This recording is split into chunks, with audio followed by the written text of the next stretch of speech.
Bismillah ar-Rahman ar-Rahim. Ladies and gentlemen, may Allah peace and mercy be with you. So it turns out even the way Muslims greet each other is almost the same Jesus did. In the book of John, chapter 20, verse 21, when Jesus approached the disciples, he told them, peace be with you.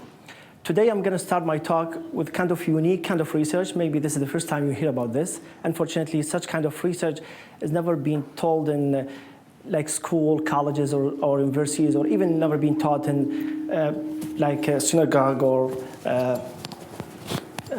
like churches or even mosque. So today, I mean, for the last 5-6 years, I've been doing Bible studies with the Christians, and I run across some really questions that it's really hard to answer. My answers were almost from the Quran, but the problem I face is like most of the Christian friends, they don't believe in Quran, and neither do with Muhammad. So it's really facing kind of challenge for me to answer them from the Quran because I feel like I'm just wasting my time. Now what I did is I just tried to dive in the Bible and try to find those answers from the Bible. So most of the questions are really common, like why Muslim women wear hijab, or for example, why don't eat pork, why you don't drink, why you're circumcised, why you're a tourist. And some of the questions that's really hard to answer, like how can you prove Muhammad is not a liar from the Bible? And such questions, I dive in the Bible, I found the best I can, and today I'm going to show you those results I got. Before I get started with the questions, about like 19 questions, my research is going to be about 2 parts. The first part is the answer for those questions, and the second part I'm going to go with the science, because I feel like this is the best way to prove Muhammad is or is not liar, and again from the Bible. Now, only first slide I'm going to talk about Islam, a little bit, what Islam means. That's from Quran. And then the second slides, I'm going to make a deal with you, like how is it true that Christians believe in the Old Testament or not. And then after this, we're going to switch gears and we go to the questions and with the science. So first of all, let's talk about Islam. Islam is a word taken from salam, which means peace. Okay, and that's actually written in the Quran. It says in the book of the Quran, chapter 68, it says, then we'll make the Muslims like, are we making the Muslims like criminals? What's wrong with you? Ma lakum kayfa tahkumun? So God here actually, he compares Muslim with criminals. So that's why actually I disagree with people when they say, are we infidels? No, a Muslim actually against criminals. So this actually proves that it's a religion of peace. And Muhammad said, a true Muslim is he from whom people are safe from tongue and hand. So if you are really true Muslim, you should never harm people with your hand and tongue. So this actually, I disagree, to be honest with you. I disagree with Muslims when they teach us from the entire time, if you're really Muslim, if you say there's no God but Allah and Muhammad, messenger of God. Actually, that's wrong. So the true Islam, is true Muslim, should follow this. Is ISIS Muslims? For sure not. They'll never be Muslims because they kill people. So that's actually, make sure that Muslims should follow this. And me personally, honestly speaking, I kind of not following this definition too much, not into this definition too much for 2 reasons. First, I mean, okay, so Islam is a religion of peace. I mean, are you kidding me? ISIS and Qaeda and shit is happening everywhere. So where is the peace? First. Second, I might ask myself, okay, so if Islam promotes peace, does Christianity promote violence? Does Judaism call for extremism? No. So there's nothing unique for Islam if I say Islam promotes peace, right? So we have to be fair. Me, personally, I tend more into the second definition, which is actually, everyone agree with me, is like derived from the aslim, which means surrender or submit. So a definition of Muslim as someone who submit to God. But submit what? Submit his will, submit his house, submit his money. A friend of mine, actually, he's a Christian. When you go to his house, Danyankan, he's sitting here. Actually, he has a sign in his house. He said, this house is owned by the Lord. So it means he's submitting his house to the Lord. So by definition, is Muslim. I know it's sometimes a word Muslim is hard to digest, but I'm just talking about the definition, Arabic definition. So let's see what Quran agree with me or not. Abraham was neither Jew nor a Christian, but he was a Muslim and he was not the polytheist. So Quran says Abraham. Are you kidding me? Abraham was like 1,000 years before Muhammad. Yes, Abraham was a Muslim because he's submitting his will to God. That's actually what the Quran says. Now, mention when Abraham was raising the foundation of the house and Ishmael, okay, saying, oh Lord, accept this from us. Indeed, you are the hearing, the knowing. Oh Lord, make us Muslim to you and from the distance Muslim nation. So Abraham was calling to have a Muslim nation, a nation that's submitting their will to God. Now, we are, again, this is the only slides I'm going to talk about Quran. I'm going to switch to Bible next. were you witness when death approached Jacob? So he says to his sons, what will you worship after me? Jacob is Israel, and his sons are, Ben Israel, son of Israel. He says, they say, we worship your God and the God of your fathers, Abraham, Ishmael, and Isaac, one God, and we testify that to Muslims. So even sons of Israel, according to Quran, they are Muslims because they are submitting their will to God. Now, Saba, which is kind of Yemen now, queen, so when she came to Solomon, she told him, my Lord, indeed I have wronged myself and I become Muslim with Solomon. She was thousands of years before Muhammad. Okay, and she became Muslim because she is submitting their will to God. Doesn't mean that she is following Muhammad's religion, but she is submitting to God. And even Jesus, according to Quran, he's also Muslim, for sure, because he's submitting his will to God. So he said, but Jesus, when Jesus felt disbelief from the people and surrounding and disciple, he said, who are my supporters for the sake of Allah? Man ansar Allah.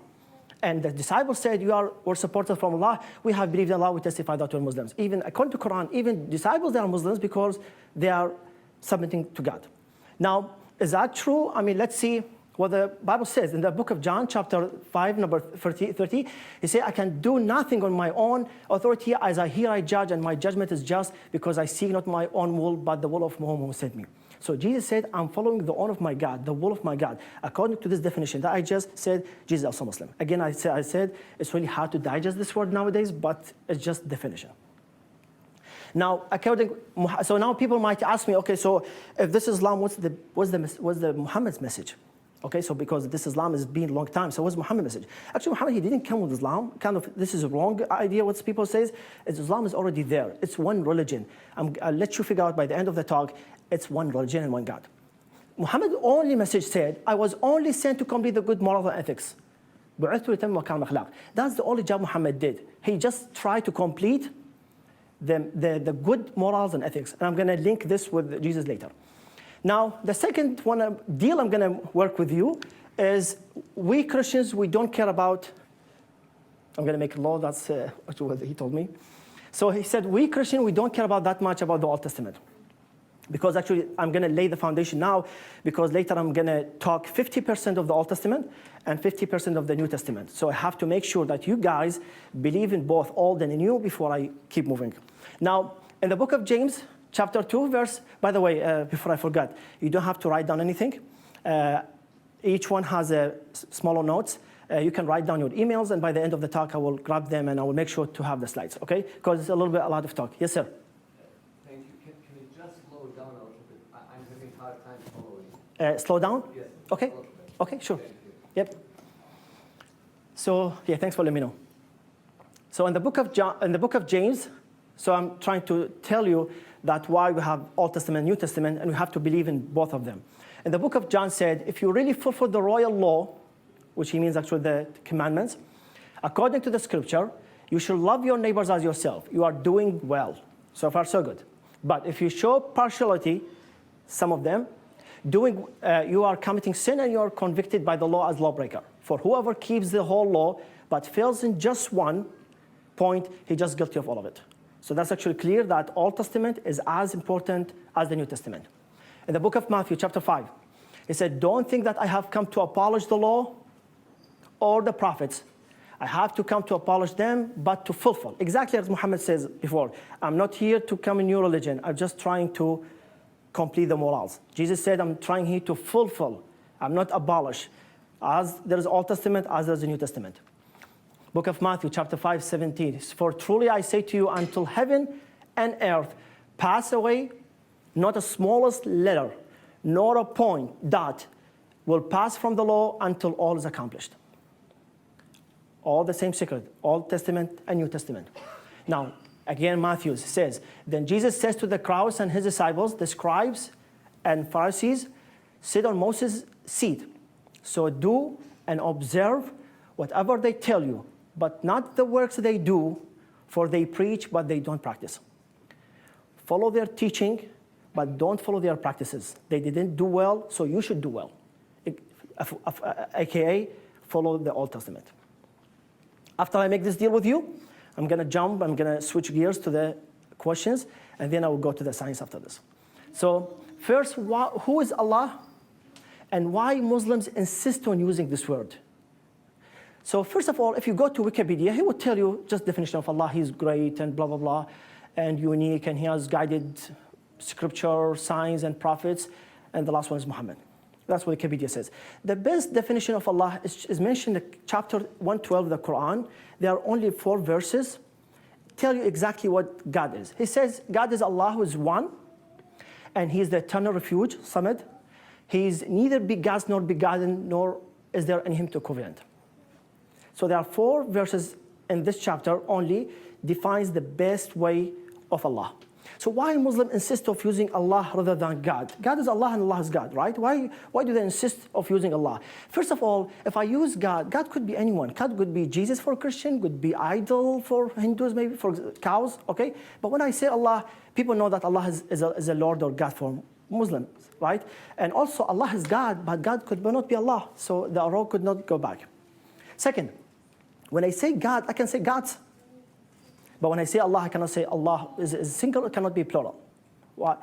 The beauty of this word also, when I say God, I say goddess. When I say tiger, I say tigress. But when I say Allah has no male, no female. Also, when I say God, I can say Godfather. There is a movie, if you have seen this before, okay? And also there's Godmother. But I cannot say Allah Father or Allah Mother. So with this now, the question is, okay, so now Muslims insist on using Allah, but does Jesus believe in Allah? In the book of Matthew, chapter 27, the same repeated in Mark, it says, and at 3 in the afternoon, Jesus cried out in a loud voice when he put on the cross. We know the story, Friday, Saturday, okay, Sabbath. He say, Eli, Eli, lama sabachthani. Okay, this is, by the way, it's exactly from the book. I'm just copy-paste. And they translate it because this is Hebrew. So he says, my God, where have you forsaken me? Let me just put on this, Eli, Eli. So Eli is a Hebrew. Because Hebrew and Christian, Arabic is almost the same. So I'm going to translate this to Arabic and you see. So Eli, Eli, Ilahi, Ilahi in Arabic. And lima in Arabic, it's lima also in Arabic. And sabachthani, like taraktani. So look at the similarity between them. So here, actually, he's talking about God. He said, Eli, Eli, lama sabachthani. So actually, that's kind of really nice to mention. Now, the second question is about Muhammad also. So here, in the Quran, talk about Jesus, talked about Muhammad in the Quran. But again, forget this because people, they don't believe in Quran, but I'm just mentioning this. He said, mention when Jesus, the son of Mary, said, "Oh, children of Israel, indeed, I am the messenger of God, Allah, to you, confirming what came before me of the Torah, which is the Old Testament, and bringing good tidings of the messenger to come after me, whose name is Ahmed." So Ahmed is the other name for Muhammad. So that's the Quran. But because you don't believe, forget about this. So yeah, so book of Deuteronomy, in the book of Deuteronomy, it says, this is actually one of the most challenging verses to the Christian, to be honest with you. It's really confusing. Let me put it this way. The Lord says to Moses, what they say is good. Moses is the speaker.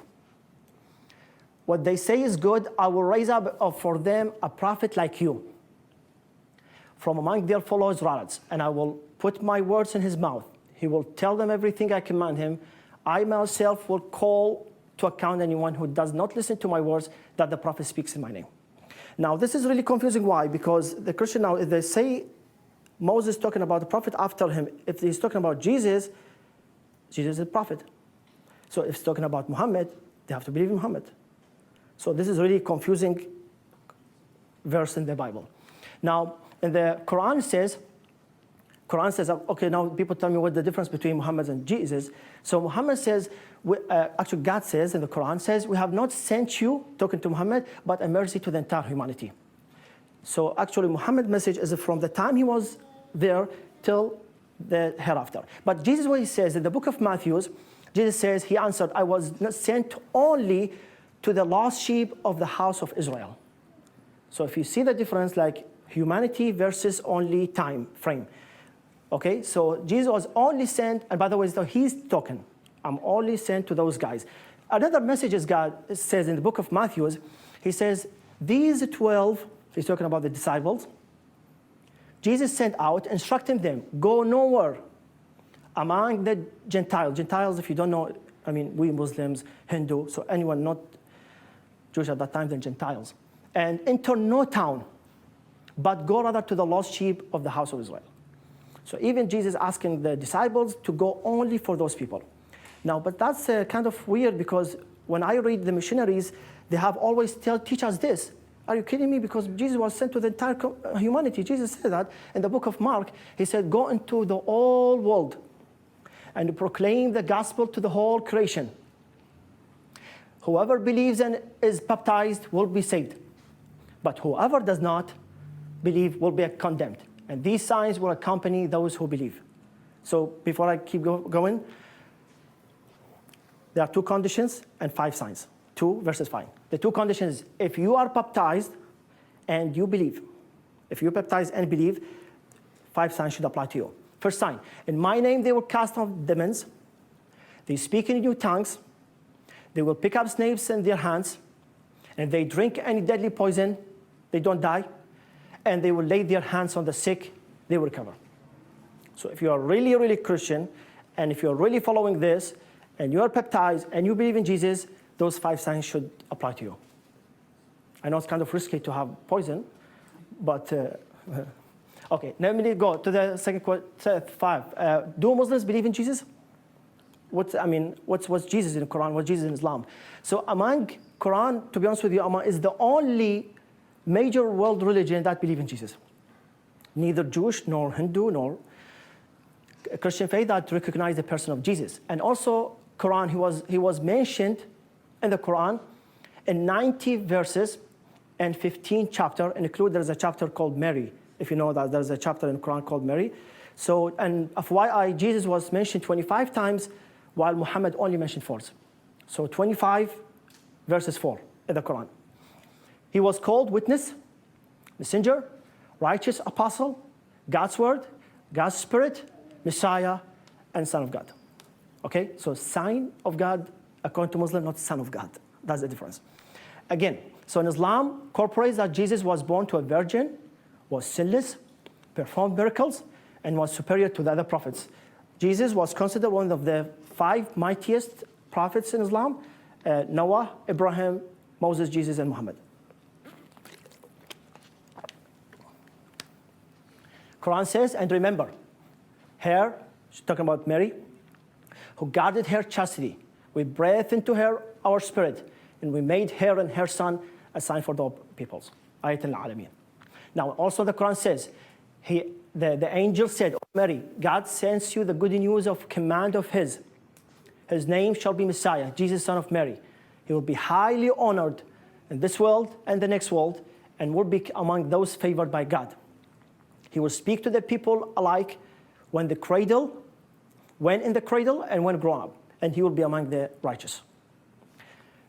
Now, also mentioned that and God will teach him the book and the wisdom, and give him the knowledge of the Torah, which is the Old Testament, and the Gospel, which is the New Testament, and appoint him as his messenger to the children of Israel. That's actually exactly, look, children of Israel matches what Jesus said. Now, the Quran says, indeed, the example of Jesus to Allah is like that of Adam. So what was the analogy between them? He created him from dust, then he said to him, be, and he was. Now, the best description of Jesus was mentioned by first disciple of Muhammad. His name is Ali. He mentioned actually a nice story about Jesus. People told him, what is Jesus? He said, he used rocks as his pillow. He wore rough clothes. He ate stale food. He mixed bread with hunger. He lit his night with moon. He used the long nights of winters to spread his shadow to the east and west. His fruits and herbs were grass eaten by animals. He had no wife to test him, nor child to grieve him, nor wealth to distract him, nor greed to humiliate him. His ride was his 2 feet, and his servant was his 2 hands. So that's actually the best definition of Jesus. Now, why Muslims pray this weird? They kind of bow and face down. It's really weird. Why do they do that? And Book of Matthew says, when the disciples heard this, they fell face down to the ground, terrified. Even the disciples, they face down the way Muslims pray. In the book of Matthew, chapter 26, then he said to them, my soul is overwhelmed with sorrow to the point of death. Stay here and keep watch with me. Going a little bit further, he fell with his face to the ground and prayed. That's Jesus what he did. Okay, my Father, if this is possible, May this cup be taken from me. You not as well, but I will. So also, Jesus did exactly the same. Look at the book of Joshua. Then Joshua tore his clothes and fell face down to the ground before the ark of the Lord. Remaining there till evening, the elders of Israel did the same and sprinkled dust to their heads. We have some Shia people back home, actually. They do the same. Sometimes they tear their clothes and they put some dust on. It's kind of old tradition. Book of Numbers say, but Moses and Aaron fell face down. Book of Second Chronicles, blah, blah, blah. It's a hard name for me. Okay. Jehoshaphat. Anyway. So book of Genesis, Abraham also fell down. So it's common. It's nothing new for Islam. So everything goes before. Now, I mentioned those. I don't have time for this, but those are the references. Now, after prayer, Muslim also fast in Ramadan. Okay, this year is going to be May 27. In the book of Exodus, the same story mentioned in Matthews. Moses was there with the Lord 40 days and 40 nights without eating bread or drinking water. So by the time he wrote the commandments, he was fasting. Book of Luke, they say to him, the disciples of John fast and offer prayers. So fast and prayer, that's exactly what the Muslims do. And so do the disciples of the Pharisees, but yours eat and drink. Jesus said, blah, blah, blah. Can you make wedding great? And then the whole story. So the point is they prayed and fast. So after they had fasted and prayed, in the book of Acts, they placed their hands to them and set them off. So nothing new. It's old. Everything is old. Now, adultery, I'm not going to waste my time here because it's one of the commandments. We all know about adultery. But there's actually nice words by Jesus. He said in the book of Matthew, you have heard that it was said, you shall not commit adultery. Agree. We all agree. But I tell you that anyone who looks at a woman lustfully has already committed adultery with her in his heart. It's really nice words, okay? Because we all agree on the adultery, but this is really nice words by Jesus. So, is it true that Islam carry hands? It happens now in Saudi Arabia. Me personally, I disagree. It's kind of rude, but it's happening. But let's see if it's common or not. In the book of Deuteronomy, if two men are fighting, and the wife of one of them comes to rescue her husband from his assailant, and she reaches out and seizes him private parts, okay, only, you shall cut off her hand, show her no pity. She didn't do anything, she just, okay? Islam allows this only if you are a thief, and me personally, I disagree. Okay, it's old tradition, but in some countries they stick to it. In the book of Matthew, Old Testament versus New Testament. If you're right, this is really nice words by Jesus. If your right eye causes you to stumble, gouge out and throw away. Okay, it's easy. It's better for you to lose one part of your body than the entire body go to hell. If your right hand causes you to stumble, cut it off and throw away. It's easy for you to lose one than the entire body go to hell. So Jesus actually, he kind of like told us, so it's common, nothing new, okay? It's already there. Now, drinking, okay? In the book of Ephesians, he said, don't get drunk with wine, for that is debauchery, but will instead be filled with spirit. Proverbs, wine is a mocker, and the beer is a prowler. Whoever is led astray by them is not wise. So drinking is there before, so nothing new. Now, the Department of Justice, I'm going to go statistic now in size after this. Department of Justice says they usually drunk people, they misbehave, they use abusive language, they don't know how to walk, how to talk. Only 1996, every day, there's an average of 2,713 rapes took place mostly by drunk people. The highest percentage of AIDS also among those who are people drunk. I'm going to share the slides later if you want, by the way. So this is national crime by the Department of Justice. In 2010 only, 30 people die every day from drunk driving, like one death every 48 minutes. 10,000 people killed from drunk driving. 1.4 million arrested DUI. And 82% of fatal crashes are caused by DUI. Now, are Muslim guys circumcised? That's also a question that's been asked before. So in the book of Genesis, chapter 17 says, then God says to Abraham, as for of you, my covenant, blah, blah, blah, every male among you shall be circumcised. Every man of you shall be circumcised. Again, he says, you are to undergo circumcision, and it will be the sign of your covenant. And he mentioned that's including those born in your household or brought with money from foreigner. Without regard if this is in your community or anybody come to your land, they should be circumcised. My covenant in your flesh is to be an everlasting covenant. Any uncircumcised male who has not been circumcised in the flesh will be cut off from the people. He has broken my covenant. Again, if you notice this, by 8 days, Jesus was circumcised. He should apply Abraham rules. And the good thing, he made the deadline. It's like when I do homework. On the 8th day, exactly, okay, when it was time to circumcise the child, he was named Jesus. And the name of the angel he had given before he was conceived. Exactly the 8th day, Jesus was circumcised. So something before. Now, is Islam okay with, I'm not going to talk about LGBT because it's a friendly community. I'm going to take this down. But people ask me about transgendering now. In the book of Deuteronomy says, no one who's emasculated or has his male organ cut off shall enter the assembly of the Lord. And not even this, a little bit go beyond that about even clothes. In the book of Deuteronomy says, a woman shall not wear man's garment, nor shall a man put on women's clothing. For whoever does these things in abomination to the Lord of God, to the Lord your God. Pigs. So the same story mentioned the Leviticus and Deuteronomy. And the pig, because it's part of the hoof and it's cloven-footed, but does not chew the cud. It's unclean to you. You shall not eat any of the flesh, and you shall not touch even the carcasses. Even when die, don't touch them. They are unclean to you.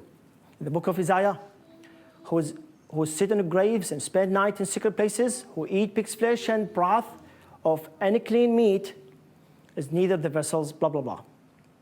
Now, let's say what the science talk about pigs. Why Muslims are so strict not eating pork? Because I know some people, actually my friends, they drink, Muslim, they don't pray, they don't fast, they do everything, but they don't eat pork, okay, for some reason. They say, okay, pigs are scavengers, that's what the science says, collective evolution, which means that they eat almost everything, including rotten food, feces, urine, carcasses, and even cancerous growths. Says the digestive system of the pig is incapable of removing those accumulated toxins from the body because a pig will digest its food entirely in about only 4 hours. Another story, sweat. How you sweat like a pig, man? You sweat like a pig. Actually, it's kind of wrong story. The science now says true pigs, they don't have sweat glands in their body, and they don't even sweat. So which means that they are unable to remove excessive toxins by sweating like human beings. This means that pork meat would be much more toxic.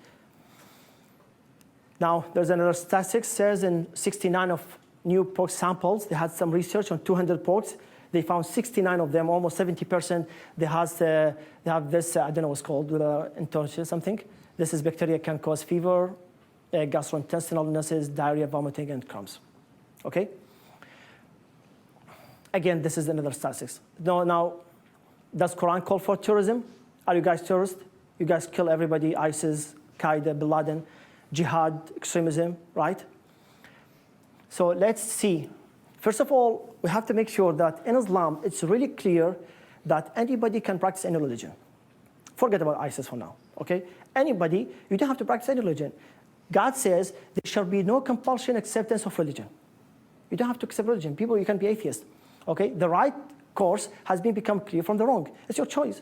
So that God clear says you don't have to do anything. It's your choice. Now, even when God asked Muhammad to preach people, he asked him, call the way of your Lord with wisdom and beautiful preaching. مَوْعِظَةٌ حَسَنَةٌ. Okay, and agree with them in the ways that the best among gracious. So don't be violent. Be nice and gentle with them. That's actually the message. Now, let's talk about jihad. Jihad is really a word that's been asked by 1,000 times. What jihad means? I'm going to shed some lights on this. Jihad actually means to struggle and strive in Arabic. And the best jihads people do is against your own self. One of the jihads is go to battle, for sure, this is one of the jihad, but the worst is against your own self. Jihad by being vocal action. I guarantee everybody here in this room doing jihad. The mother is doing jihad by raising her kids because she's struggling, she's striving treat them, to raise them up. And the students are doing jihad by going to school and studying and blah, blah, blah. Okay, and the fathers going to work. Maybe people disagree with me. Even U.S. Army, when go to Iraq and free them, this is jihad because they're trying to free the country. Everything doing strive and struggle is called jihad. Now, let's see what Muhammad says. We have just returned from the lesser jihad, which is the battle, and to the greater jihad, which struggle against the self. So there is a small, there is a big. Big is yourself. Now, and the Quran says, now let's see, I'm going to walk with you to the sequence of the jihad in Islam. First, Islam says, Quran says, only fight in the way of Allah those who fight you but don't assault. وَلَا تَعْتَدِينَ اللَّهُ يُحِبُّ الْمُعْتَدِينَ. So he said, indeed Allah does not like assaulters. If you got hit back. That's it. Self-defense. Don't start war. Again, neither kill others. It says, so whoever has assaulted you, then assault him in the same way they assault you. Don't cross the line. First, self-defense. If you get hit back. Now, and if they seek peace, then seek peace and rely upon Allah. If there's truth, go for it. And don't commit abuse, just in case if there's, now that's what I call God's ROE, rules of engagement. When you go to war, it says, don't commit abuse in the earth, spreading corruption.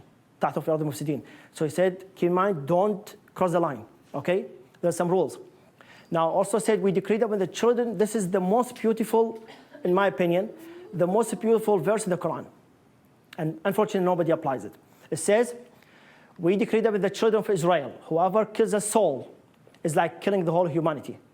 And if you save a soul, it's like saving the whole humanity. And by the way, Quran said a soul, doesn't say a Muslim or Christian. So anybody, kill anybody for no reason is trifling.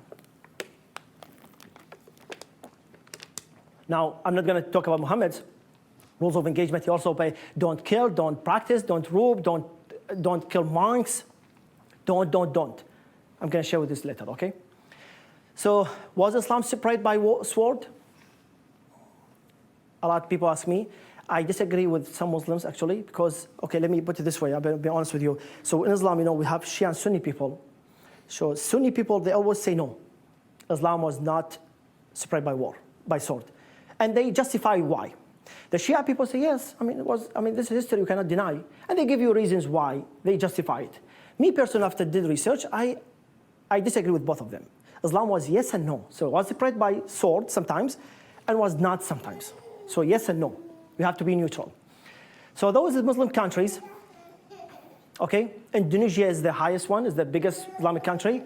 Middle East, south of Soviet Union, east coast of Africa and North Africa, including Turkey, which is kind of between Middle East and Europe. Now, in Spain, we know Muslim conquered Spain. It's history we cannot deny. But also, the history said they didn't force people to convert. And BBC, which I don't trust Arabic writers sometimes, says one reason for the rapid Muslim success was the generous surrender terms they offered by people.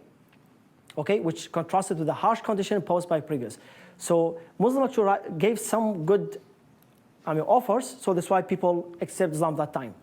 The Muslim period in Spain is often described as the golden age of learning, where libraries, colleges, public baths, and established literature.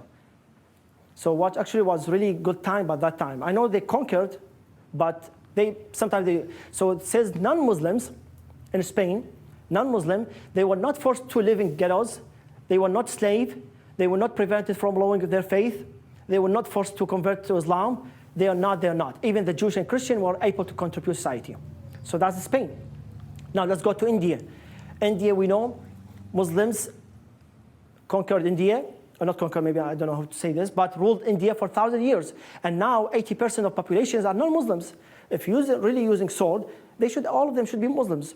And in India, actually, what it says Muslim arrived Islam there by merchants and traders, become the carriers of Islam, propagated whatever they want. So those merchants, because they went to the southeast of Asia, they propagate Islam wherever they go. Malaysia and Indonesia, the biggest Islamic country in the world, there is no single soldier go there. Non-sword, I'm not defending on them, but this is the history. Now, African, I want to be honest with you, why people cares about east coast of Africa. There's nothing there, right? So there's no point, no oil, nothing. At least maybe they go to, if they go actually to Spain, at least there are maybe some resources, some white girls. Anyway, so Islam. So from 1934 to 1984, this is the period of time, 50 years, Islam was increased by 235 and Christianity by 47. Even sometimes kind of Muslims kind of biased, to be honest with you. They told, hey, because people joined Islam. I agree, but keep in mind also Muslims, they have a lot of kids. So it's not like Christian, right? If you guys have 2 or 3, Muslims have 8, 9. In the book of Luke, chapter 12 say, but okay, again, so this is Islam. Agree with you that Islam was spread, but who said that Christianity was not? I mean, we have to be honest. Unfortunately, it was. Jesus said in the book of Luke, but as of these enemies of mine, who did not want me to reign over them, bring them here and slaughter them before me. I know this is kind of weird because Jesus was merciful, but sometimes force used to promote peace, to promote religion. Unfortunately, the religion of Europe, we all know about this, right? So in Holy Roman Empire, there are between 3 and 11 million people killed between Protestant and Catholic, unfortunately. We are sad for this, by the way. In France, about 2 to 4 million. In Great Britain and Ireland, between about 500,000 people killed. Okay, so, I mean, it's common, so nothing new. Till here, and after this, we on the same track. And then we're going to part our ways on the science. Why Muslim or hijab? Is it subjugation for her? She's a really beautiful woman, by the way. I try to pick the best. I always tell my friends, whenever you Google Mary, you will never see Mary without hijab. You will never Google and see. She always wearing this. Oh, maybe because it's hot over there. Oh, maybe it's because it's cold. Are you kidding me? Now it's hot. Now it's global warming. In the book of Timothy, I want women to adorn themselves in respectable apparel, with sobriety and shamefacedness and modesty, not with elaborate hairstyles and gold or costly attire. So this kind of shamefacedness. Now, again, book of Corinthians, it says, every woman who prays or prophesies with her head uncovered dishonors her head, since it is the same as if her head was shaven. For its woman will not cover her head, then she should cut her hair off. But since it's kind of weird, disgraceful for her to cut off, then let her cover her head. So covering head is something old. There's nothing new for Islam. And the Quran said, now we have to know why Islam promoted this. Why? Say to those believing women, they should lower their... Okay, by the way, so before I go this, I want to just focus on hijab. Of why hijab was imposed to men before women. For men, for me as a Muslim, I have 2 hijab, and for women has 3. Okay? So hijab imposed on men before women. For men, they have 2 conditions. First, so as to the believing men, they should lower their gaze, يغضوا أبصارهم, and guard their private parts. So mine, hijab, this and this. Okay, that will make the greater purity for them. So the men, and by the way, look at the verse 30. The next one, 31. The next one, so hijab imposed on men before women. Woman says, so believing women, they should lower their gaze like men. They should guard their private parts, and they display their beauty and ornaments except blah, blah, blah for their...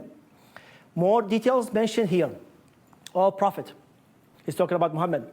He says, tell their wives and daughters and the believing women that they should cast their outer garment over the persons when abroad. That's most convenient. And should not be known as and not be a molest. So actually, Islam put this as not be molested. Okay, so hijab prevents harassment, abuse, and molestation. That's the job of hijab. Now let's talk about the science. Not science, sorry, statistics. The Department of Justice says every 9 seconds an American is sexually assaulted. It says on average there are 3,021 victims between those ages are sexually assaulted. Okay, 1988, an estimated 17.7 million American women has been victims for attempted or completed rape. So hijab actually was put to secure the woman rather than anything else. Most of the Most of the things happen between that age. And out of every 6 American women, only America, by the way, has been victim of attempted or killed. But now people maybe ask me, because I have to be honest, I mean, that not only for Africa, because if you go to Egypt, even Islamic country, but the sexual assault is really high. We have to be honest. That doesn't mean that Islam is wrong, but people are wrong. If you give me Lamborghini, I can drive it. I'm pretty sure you will be die when I drive because I'm a bad driver. But if you drive, I'm pretty sure you will drive me safe. Doesn't mean that Lamborghini is a bad car, okay? Mean that I'm bad. So not Islam actually, but the people in Egypt, for example, they have their, anyway, but you know what I mean. So it's not about the people who apply it's not about the Islam itself. Now, if you talk about subjugation, I'm going to tell you about what the history says. In Babylon, it says the women were degraded and were denied the rights. If man murdered a woman, instead of killing the man, he can kill his wife. The Babylonian history. Now, Roman are really, the man has a right to kill his wife. In Egyptian, the woman was described as a devil and a signs of evil. Okay? Pre-Islam, Quran says about it, whenever they have a baby female, they bury it while she's alive, whether mawuda qutilat. So in Islam, before Islam and everything before the history, the women were really degraded. So Islam actually was not degrading the woman for wearing hijab, but actually just like to protect her, that's it. So hijab does not degrade, but uplifts the woman and protects her modesty and chastity. And if you talk about hijab, actually there are many, many hijabs. As I said, that a hijab should be hijab of intention, hijab the way person walks, talks, behaves, and treats people. Now the last one, before I go to the science, is polygamy. Now let's see why God, you Muslims, you get married to 4 wives? Is it true? I mean, some people ask me, I'm kind of weird because I can barely handle one. How can you handle 4? That's too much. I've been asked this question too much. Let me ask. God says there is a reason behind why we have 4. Even I don't have money for do this. It says, if you fear that you will not deal justly with the orphan girls, then marry those that please you. 2, 3, 4. But if you fear that you will not be just, then marry only one. I've read some articles says Islam is the only religion among all religions that say marry only one. Okay? But that is more suitable that you may not be inclined to justice. Because you know, sometimes if I have 2, I might be in love with some of them more than the other. If you can't do that, if you can't handle yourself, don't do that. Only one is enough. But there are some cases, it's really more helpful to have another one. I'm going to tell you this. Now let's see what the book of Genesis. So nothing new, it's already there. Genesis says Sarai, Abraham's wife, had borne him no children. She was infertile, Sarah. So what she did is, maybe she was scared that Abraham going to divorce her, okay? So she had a female Egyptian servant. His name is Hagar. So she told Abraham, hey, this is Hagar, and gave her Abraham her as a wife. So Abraham has 2, so nothing new. Let's take, okay, Genesis says Abraham took another wife. His name is Keturah. So Abraham has 3. Okay, so far so good. Now let's go to the Solomon. Solomon has 700 wives and 300 concubines. He has 1,000. If he's 1,000 years old, it means that he has wife every day. Lucky he. Anyway, in the book of Chronicles, it says, and Sharala begat sons of Council of Moab after, so Hashem had brought his wives. So polygamy is something old. Look at the book of David. David has 18 wives. I don't have time to mention them. Those are her names, some of them. Those are references. 18. So polygamy is something old, not before Islam. Let's talk about Jacob. Jacob, we saw user C for people. He has Leah, Rahel, Bilhah, Bilhah, and Zilpah. Okay, he has 4. And Judaism, they're also there. I mean, people, if you read the history, the practice of polygamy continued until Rabbi bin Yehuda at this time issued an edict against it. The Jewish community is living in Muslim. I've seen Jewish actually back home, back in 1950s, they have 2 or 3. If you ask people in the Middle East, they would tell you. Continue the practice until 50. An act of the chief rabbinate of Israel extended the ban. So it's more political than historical. Hinduism are the more polygamous than Muslims. The history says the percentage of polygamy in this year's 10 years was 5.6 comparing to those Muslims. But it was only 1945, last century, when the Hindu Marriage Act was passed in India, it becomes illegal for Hindu. So again, more political than, so, okay? So we all agree with me. Now, Hinduism, I don't know about Buddhism, but again, Hinduism, Judaism, and Islam, and Christianity, all of them, they have the same, so nothing new. Now let's see what's the reasons behind this. For sure they have reasons. First of all, Islamic was a brand new religion and need more people to follow, so they have more kids. More workforce, more manpower were needed, farming, warfare, right? A man, that's the way I put it, a woman is not factory. Okay, if I have 12, I cannot ask her to have more. Islam found a solution for the infertile woman. Now, Abraham, instead of divorcing his wife, he can get another one, right? And men, menopause, senile years, goes to 70s for men, which is good news, but for women, it's 51. That's what the medicine says. Now, number 6, women are more emotional than men. Look at this, by the way. Jordan Gray is #1 publisher on Amazon. Jordan Gray says women are more emotional than men. Women needs be loved, safe, seen. Those guys are you married, make sure appreciated, feel like she can count on you, be allowed to be returning, and feel sexual desire. How can a woman get all of those if she has no husband? Correct?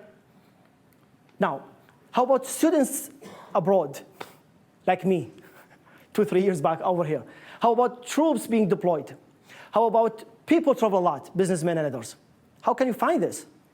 Now, a lot of research done on married guys, they cheat their wives. They said that they are actually sexually active, which is not bad. I mean, people have testosterone high, man. And all their wives are on period or pregnant, so they cheat.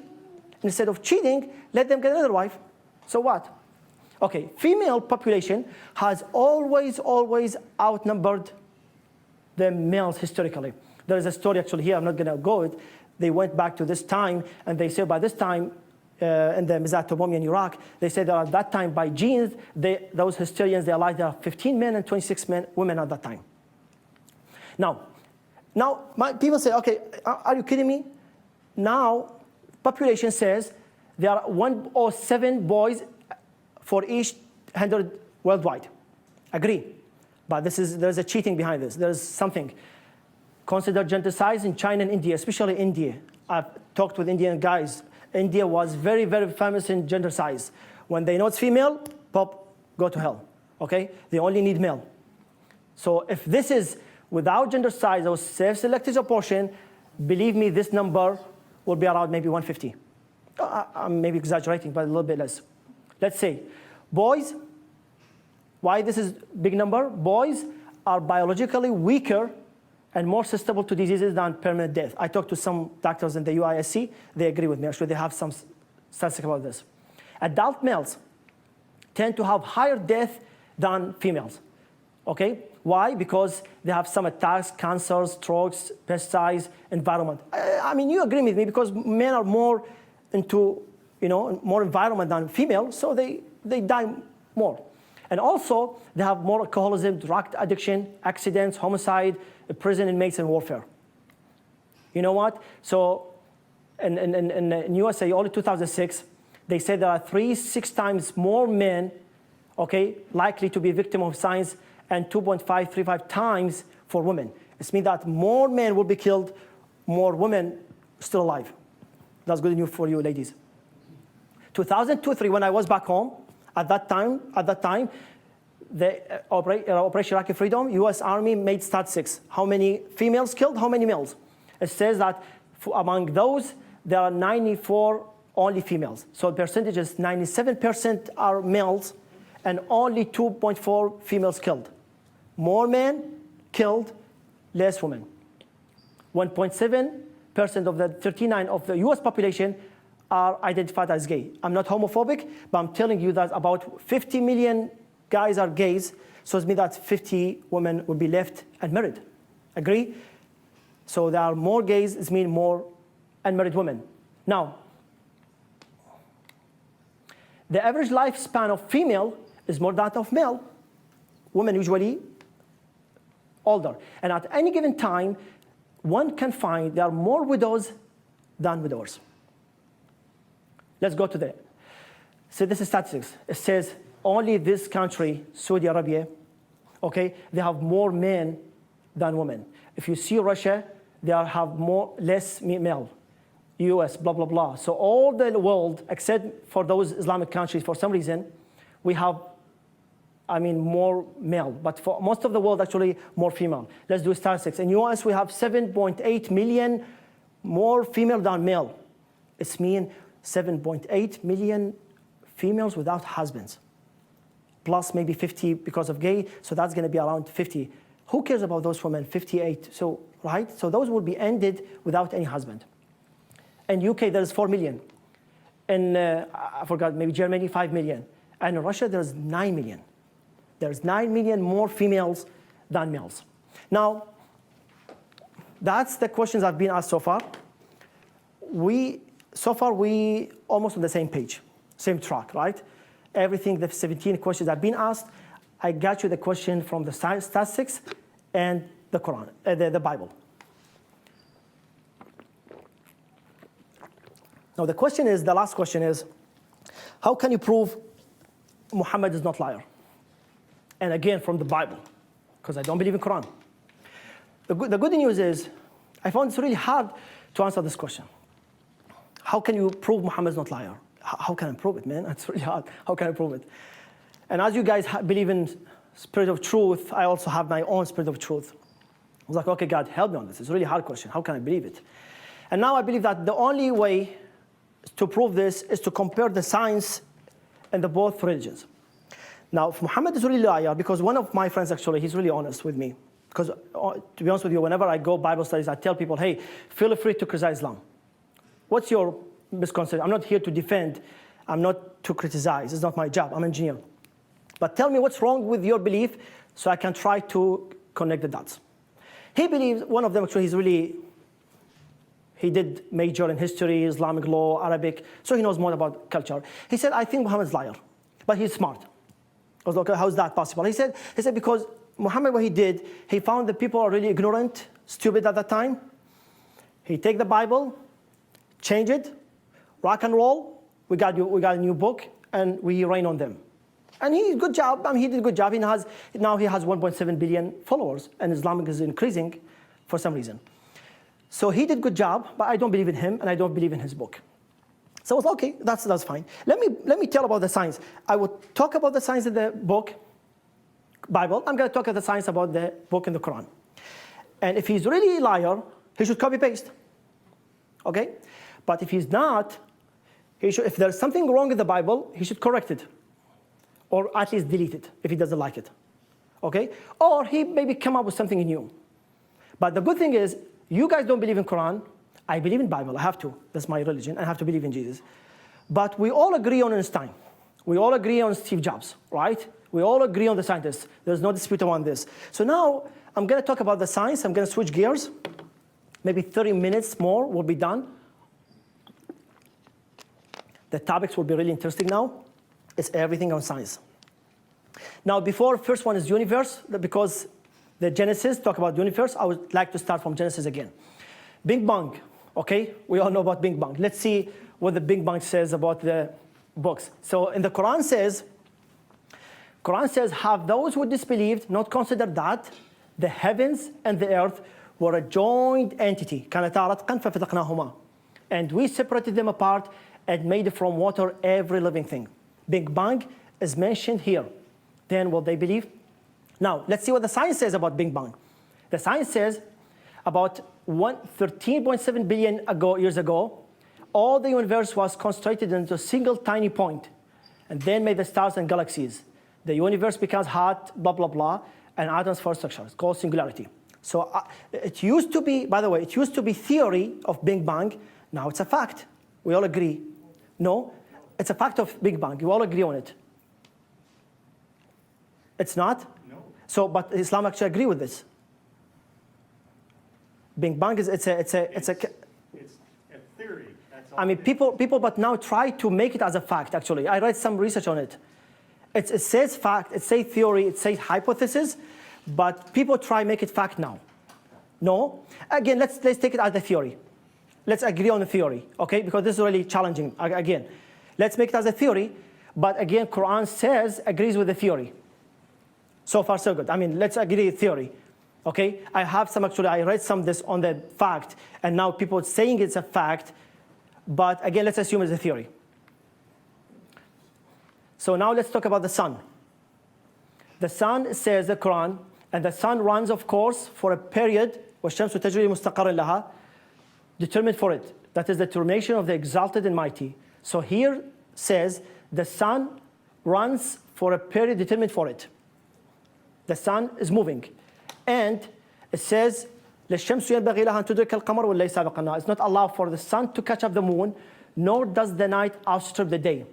But each is swimming along its own orbit. So here, actually, God says the sun is moving around the orbit. Now, again, the Quran says, and he who has created the night and the day, and the sun and the moon, and whole heavenly bodies in orbits are كُلٌّ فِي فَلَكٍ يَسْبَحُونَ. So here, actually, Quran mentioned that those are swimming. There's orbits that are moving around. Now, let's talk about the science. The science actually agrees. Okay, so Copernicus in 1915 further believed the Earth and other planets moved around the sun. And then Galileo came over and he made a telescope and proved his theory of seeing 4 moons orbiting Jupiter. So which means that there's nothing, everything is orbiting around the Earth. Now, actually, also the science tell us that it's not for those guys give the credit, but it's also Kepler who discovered and demonstrated that the Earth orbits the sun. So far, actually, that's agree with the science. Let's talk about the earth. God says he created the heavens and the earth in truth.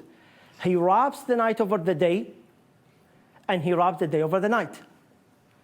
And he subjected the sun and the moon running for a space time. يُكَوِّرُ اللَّيْلَ وَالنَّهَارِ. So here, actually, this is a really nice story, because here the word wraps in Arabic is taken from the ball. But I don't know how to translate this Arabic in the world. It's kind of like when you say friend, be friend. Ball, I cannot say in ball or ballin, but actually it's taken from the ball. So it's mean actually here, it's mean taking that the earth is spherical, it's kind of rotating, so there's a day and there's a night. And then after that, he spread the earth. The earth is spread, actually it's taken from the word dahu. Dahu in Arabic, when I did some research on it, dahu, it's one of the, says it's taken from the ostrich egg. And actually now the science agree, because ostrich egg is not spherical, it's kind of more, has one of the others, like radius is not vertical. And actually that agrees. The Quran also said 2 times that then do not see that we set upon the land, reducing reducing it from the outlying borders. Islam actually agree that the sides, the both sides are not equal. If you really look at the science, it says now the equatorial diameter and the polar diameter, there is about 42 kilometers difference. So if you see actually there are more, is not actually 100% like a circle. Science agree with me that there are like 42. So actually Quran says that. Now after this, also there's one more thing before I go to the Old Testament. It says it is Allah who has created 7 heavens and of the earth and like of them. So here in the book of Genesis, it's talk about 7 heavens, but I'm not sure, maybe someone correct me. I'm not sure if the Bible talk about 7 layers in the earth. I'm not sure, to be honest. But here, Quran says about 7 layers on the earth. And actually that's what if you see, the science is talking about 7 layers of the earth. So I'm going to talk about moon, and then I will switch to the Bible for those 3. The moon says, do you not consider Allah has created 7 heavens in layers and made the moon their nur? Nur could be a reflective light, okay? Or could be nur, just a light. But he says nur and made the sun as a burning lamp, sirajan wahajan. He said, so the difference between them, he said like a sun as a light itself, it's a burning lamp source, but he counted this as a nur, which is kind of reflective. So kind of like they give us a hint that sun and moon are not the same. One is reflective, one is on source. Again, the Quran says, blessed is he who has placed in the sky great stars and placed there a burning lamp and luminous moon, قمر منيرا. So it means that the moon is not its own source. The moon is reflecting from the sun. Now, the last one, I think. Okay, so one of the things actually, Muslim believe, Christian, they don't believe. Even Muslim, actually, they are kind of doubted about this, honestly. But I just want to bring this up. In the Quran, in the chapter of moon, says, اقتربت الساعة وانشق القمر. The hour of judgment is coming near, and the moon split to two. But if they see a sign, they turn away, and this is magic. So how about this? This is a story about people come to Muhammad and kind of they ask for a miracle, and Muhammad showed them to the moon, and he told them this is going to be split to two. And they saw this, but they disbelieved in. And he told them, how about this? Wait for the guys coming from Syria or from Arab region. So because they are like convoy, if they saw it on their way here, ask them. If they saw it, it's true. If not, I'm liar. And actually, they asked him, and they made sure it's correct. So this is actually one of the book. It says Veil Muhammad showed them those people that the moon was. So and NASA says Apollo mission photographs of the Rima revealed about 300 kilometers long rift on the surface of the moon. No current, but actually they agree. We saw this, but we don't have any scientific evidence that the moon was split to two or more parts, and they are reassembled. And actually that's the picture they have. They say, okay, we saw it split, but so far we don't have any scientific proof on this. Now I'm going to shift to the Bible. Now we have three: Earth, science, and moon. I'm going to shift to the Bible. Let's see what they say. Now, the Bible says, it's actually this website, Japanese website, it says when Galileo proved his findings, he was declared heretic by the cardinals of Rome. This was because Catholic teachings were based on the idea that the earth was the center of the universe. We all agree. I mean, actually, for Catholic, for a long, long time, they believed the earth was the center. Threatened by torture, Galileo was forced to deny the earth moves and the sun was the center. The Catholic Church did not take back this sentence until 1992. Okay? So for a long time, people believe that it was the center. Now let's say what the Hebrew and Psalm says about sun, earth, and moon. I'm going to compare this. You, Lord, laid the foundation of the earth in the beginning, and the heavens are the work of your hands. They will perish, but you remain. So here, the Bible says the earth will perish. Agree. I mean, according to Quran agree with this. كل من عليها فان, so everything will perish. So this is fine. But the problem is, in those two books, it says a generation goes, a generation comes, but the earth remains forever. And he built his sanctuary like the high heavens, like the earth, which has founded forever. So this is, here it says, he says the earth will perish, but here it says the earth will be forever. Now, let's see about the first Samuel. He raises up the poor from the dust. He lifts the needy from the ash heap to make them sit with princes and inherit seat of honor. For the pillars of earth are the Lord's, and one of them he has said the Lord's. So here says pillars of the earth, and the sign says there is no pillars of the earth. Now, in the book of Job, he says, he who shake the earth out of the spaces and he put pillars. Again, the same message. Pillars, the earth has pillars. Again, the same in the book of Psalms.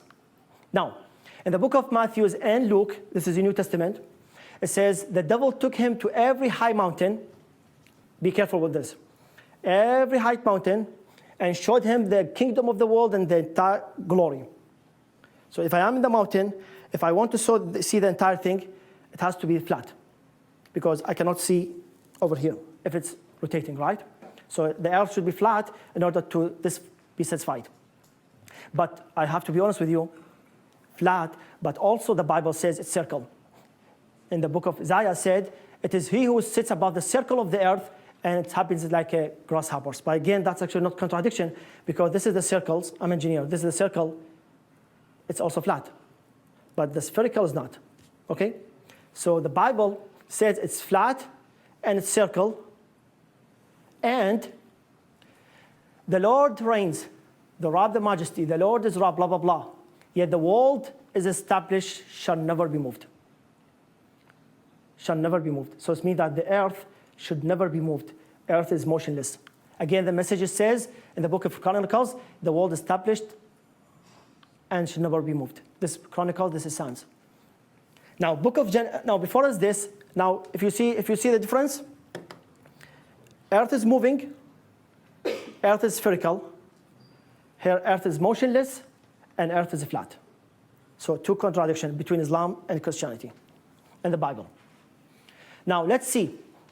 We all know Genesis. When you open the book, Genesis, the first, they talk about universe. Look at the Genesis. I'm going to talk about 3, 1 to 19. That's the first one you open the Bible. You will see. God called the light day, and the darkness he called them night. Sweet. And there was evening and there was morning. That's the first day. Okay? And then he says, and God made the 2 great lights, the light of the day and the lesser light of the night. Okay? Which is sun and moon.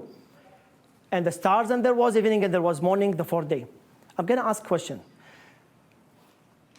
The sun and moon on the 4th day, and light and day on the 1st day. How can you have light and day without having sun and moon? Is it a legit question? It's a question, right? So I don't have first day, I have light and dark, and how can I have light and day without having sun and moon? In the book of Genesis again, in the first day have light and sign, but on the 3rd day, God called the dry land earth, and the waters, blah, blah, blah. This is the 3rd day.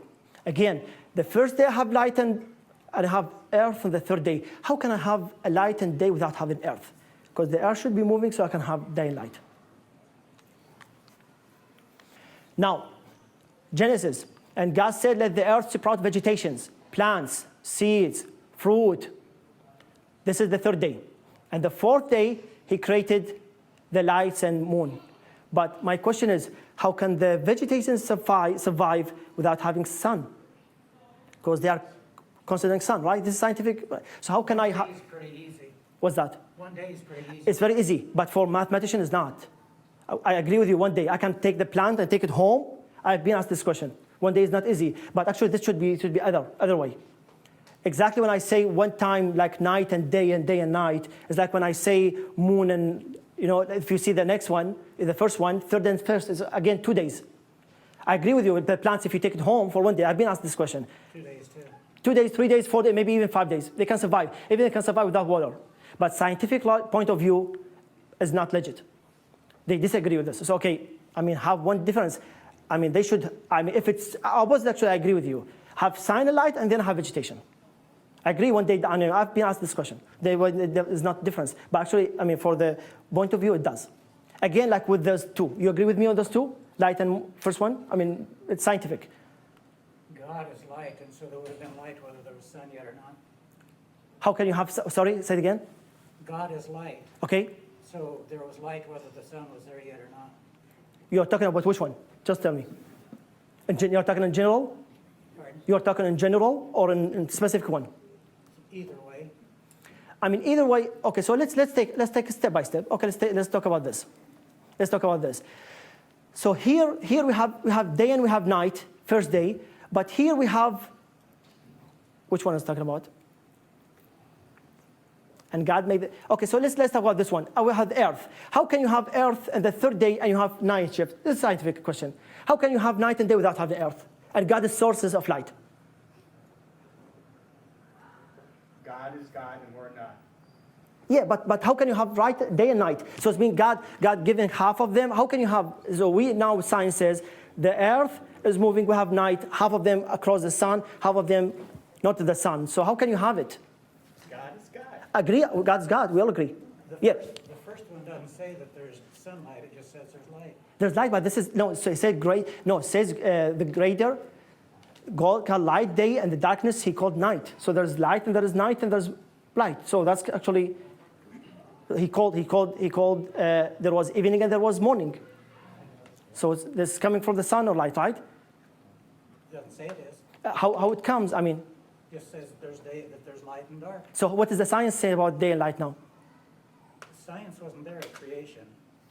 But again, agree. But this is the Bible, I know. right? Yeah, that's my question. So there is kind of in between. Okay. And not quite as sure as you were saying. So I'm saying no, because I'm trying to answer the questions I'm trying to answer the questions, how can you prove Muhammad's liar?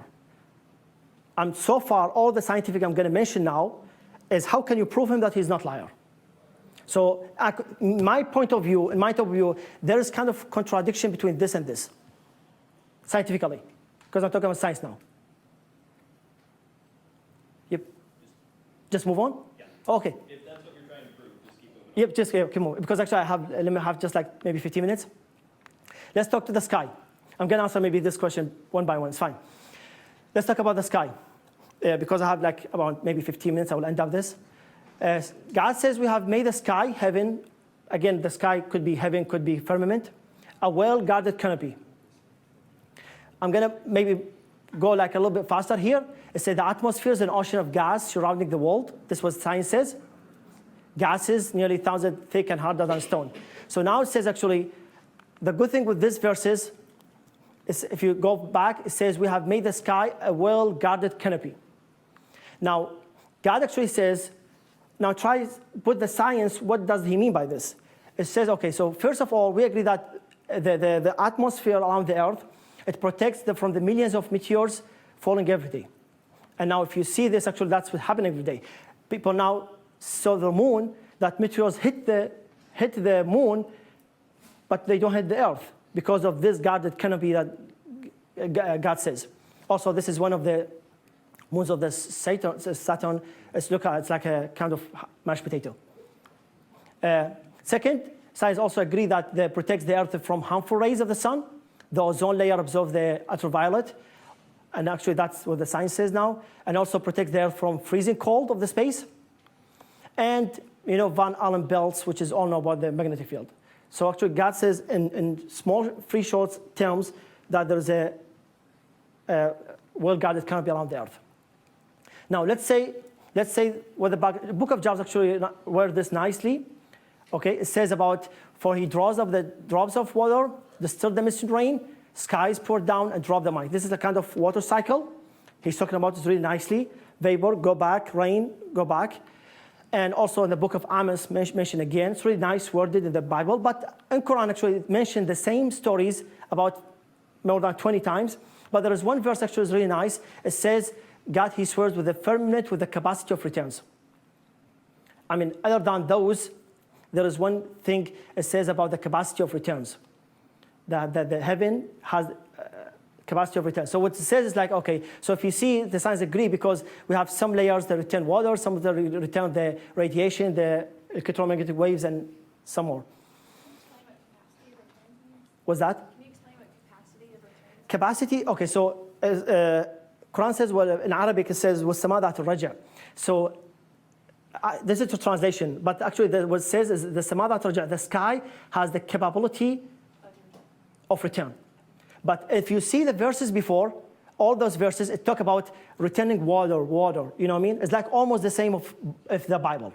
But this verse, it says of returns. And now the people try to discover what returns he mean. Returns of, for example, those. And another story says, when the sky is split open and becomes rose like melted oil. What do you think, Dihan? So now the people try to figure out what he means by rose, the sky, and now people figure out, like the nebula actually, nebula is an cloud of dust and hydrogen and helium. Arsenite gas originally was a name for diffuse and blah, blah, blah. So actually, even this, it was mentioned in the Quran. So the other way is about expansion. It's also mentioned in the Genesis, expansion of water and expansion of air. It's mentioned well in the Genesis. It says, we constructed the firmament with a strength of skill, and we are expanding. So here talk about the expansion of the universe.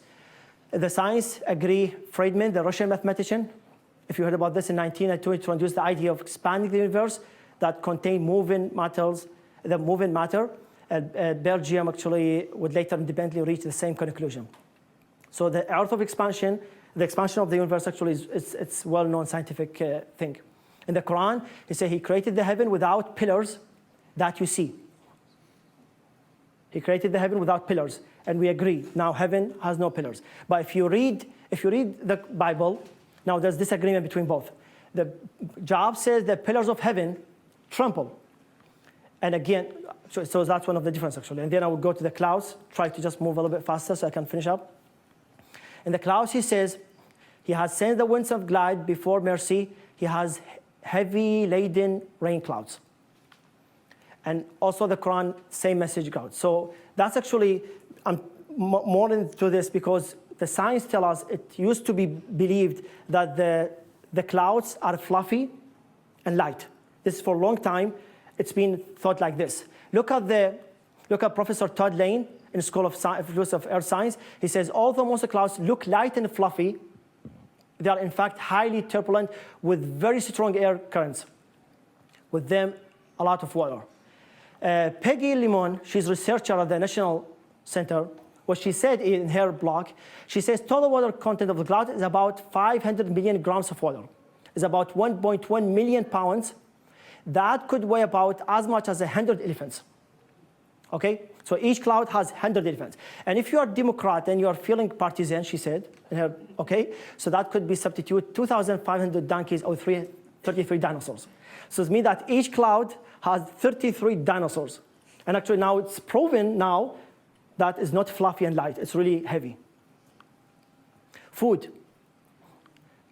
And the Quran says, "O believers, eat from the best things which can be provided for you, and be grateful to Allah. He should be worshipped." God, كُلُوا مِنَ الطَّيِّبَاتِ. He says, only choose the best.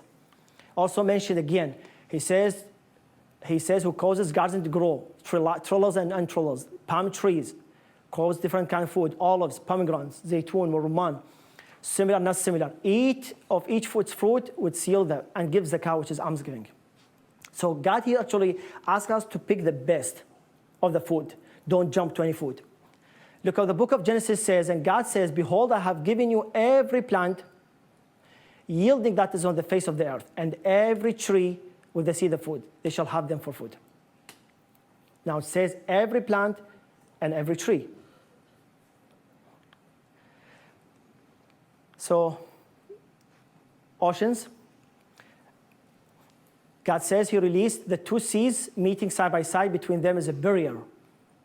بينهما برزخ لا يبغيان. So neither will transgress each other. And he who's released also is another one. There's a barrier partition that's forbidden to be passed. Now the science agrees with that. This Jacques, I read this guy, which is a French naval officer, explorer, and scientist, a researcher who studied blah blah blah. He said, I'm not going to mention a lot of his, but he said he did some studies. Okay, there are some barriers of different masses of the sea from each other. As a result, he saw that the Mediterranean Sea was particular nature level of salinity and density. At the same time, there are specific life forms. And also he mentioned when he took some samples, okay, he said that's supposed to be equal, but actually they are not. And when he did another one, they said like those partition of those oceans, they have different structures, even in places where they cover closely. So there was a great water curtain in the merging point. Quran says exactly, there's a barrier between the two seas, exactly now what the science agrees. The same kind of water barrier was formulated, the German scientists, between the Gulf of Aden and Red Sea. Okay, I'm not going to mention this. You couldn't buy. So here's the chemistry. Quran says nothing is absent from him. It's actually a nice, really verse. It says nothing is absent, even as much as tiny as the atom weight within the heavens or the earth, which is smaller or greater. Everything is written in a clear book. So God's justice will be as much as the atom weight. That's how God is just. Again, the same message is repeated on this. Now, Quran actually defined 3 words that I'm going to describe now. He says, and whoever does right deeds, male or female, while being believer, these will enter the paradise and injustice. And injustice is not done to them, even as much as nakir. I'm going to mention those words in Arabic. So it means that God is as just as nakir. I'm going to mention this. Have you not seen those who claim themselves, blah, blah, blah? Allah purifies people, and injustice is not done to them, even as much as fatil or thread. I'm going to mention this.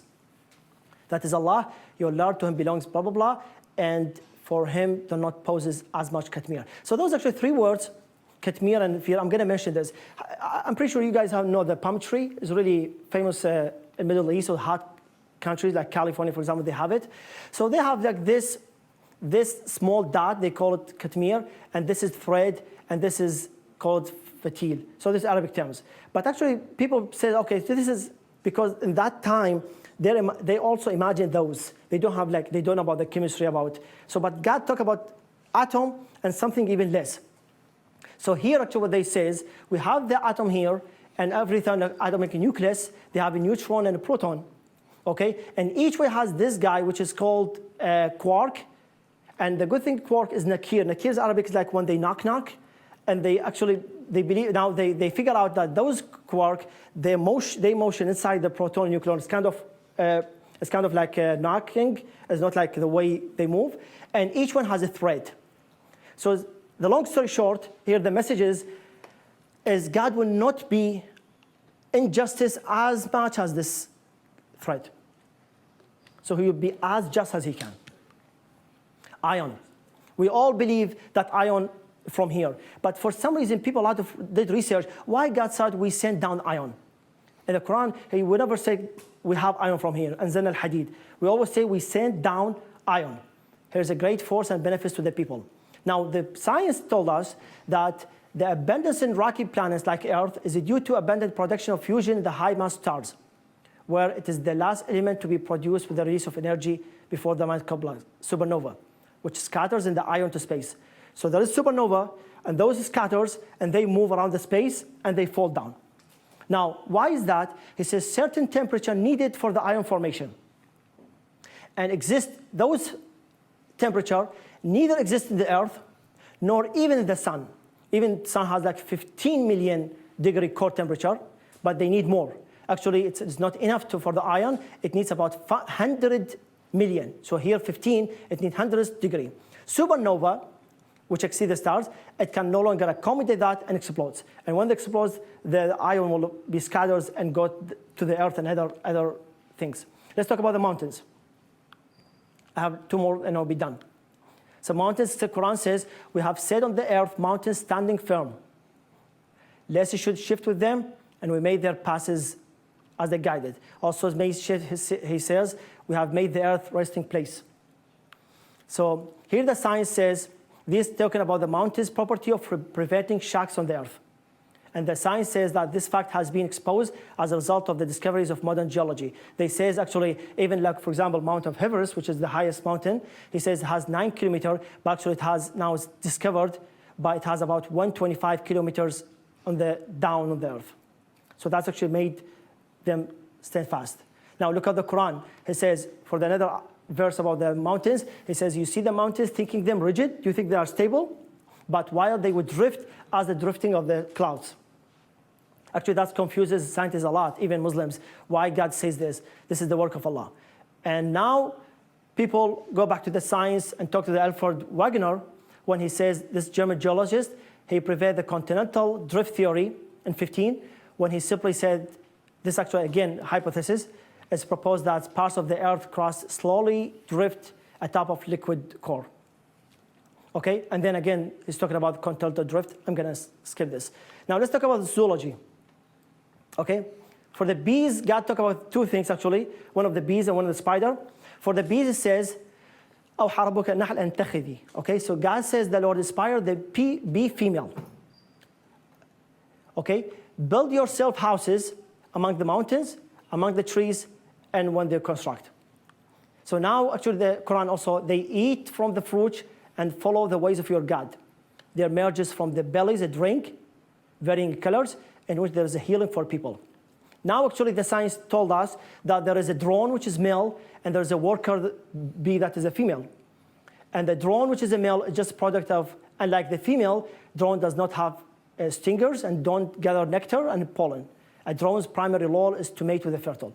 The workers, females, bees, does the job, exactly like the Quran says.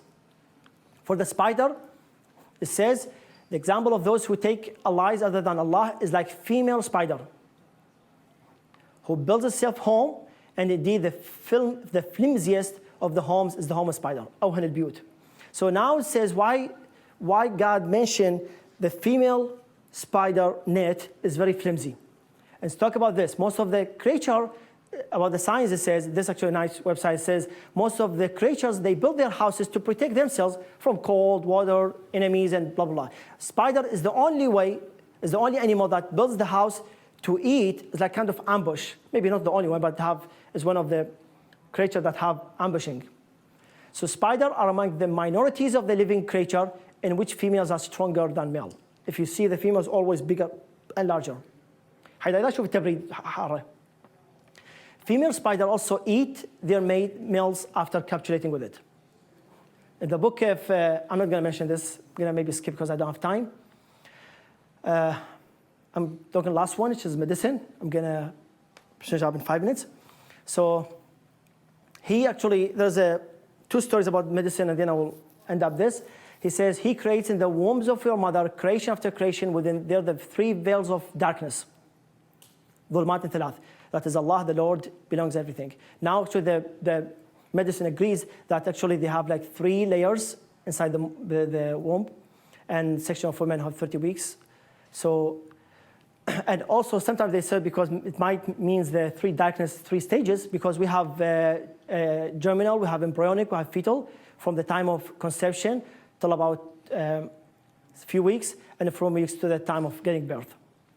So those actual stages, or even the layers, is mentioned in the Quran. The other way, which is the most maybe difficult verse in the Quran about this, is talking about then we made the sperm drop into a clinging clot, and we made the clot into lamb flesh. We made from the lamb bones. We covered the bones with the flesh. We developed him into another creation, plus is the God. So here, again, the other way says, if you don't believe in resurrection, then consider this example. The example is, we created you from the dust, sperm drop, clean clot, lamb flesh, formed and unformed, and then we settled the womb's specified terms. So here actually, if you see, then we bring you as a child, and then we die, blah, blah, blah. So here actually, if you see the sequence, is mentioned exactly at the conception, embryo, until the fetus. If you see the 6 stages actually is mentioned here. I'm gonna focus on this because actually that's the word. It's called alaka. It's kind of nice word. It's kind of the people try to translate what God means by this. And one of the websites, they try to translate this word, and they found out it had three meanings: meaning of the leech, meaning of suspended. And if you Google, you will also find those 3 words, and blood clot. And now Professor Keith Moore in his website, and actually his book, Before We Are Born, okay, that edition, it says by the end of the 3rd week, the heart of the embryo connects with its blood and forms the cardiovascular system. It is during this period when the heart begins to beat, blah, blah, blah, so that's and moves around the embryo. So he's talking about this period. It's like a blood clot. And also suspended because we have the connecting stalk. And also, Barry Mitchell, this actual embryology book, is mentioned. There's that the connecting stalk is formed, so it's hanging. And even like in this book, Fundamentals of Human Embryology, is talking about this stalk is kind of suspending. So it's almost the same word. Now, this word, last word, is being remembrance, becomes a yolk. And by 24 is the connecting stalk. It's again talking about stalk. Now, the last word is leech. Now, they compare why this guy is almost the same size of leech, why God mentioned this a leech. And they took some, I don't know if this is X-ray or, so they took the internal anatomical structure of the leech, and this is with the embryo, and actually they found that it's almost identical. And even the head of the embryo, 22 days, and the head of the leech is almost the same. I'm going to skip this for time being. This is for the, I'm going to also skip math because we have no time, but again, so we talked about 2 things actually. The first part is everything I mentioned, the practices Muslim belief from the Bible, and the next one we talked about the science. Some of the things we agree with the Bible, some of them they part ways, but the take-home message actually what I believe, and maybe some of you disbelieve or disagree with me, we believe that God is one, and all them prophets, and those actually both of them are really good book of God's. Now, the only difference is Bible is the Old and New Testament, and some people call the Quran as the New Testament. Thank you so much for your time, and I really appreciate it.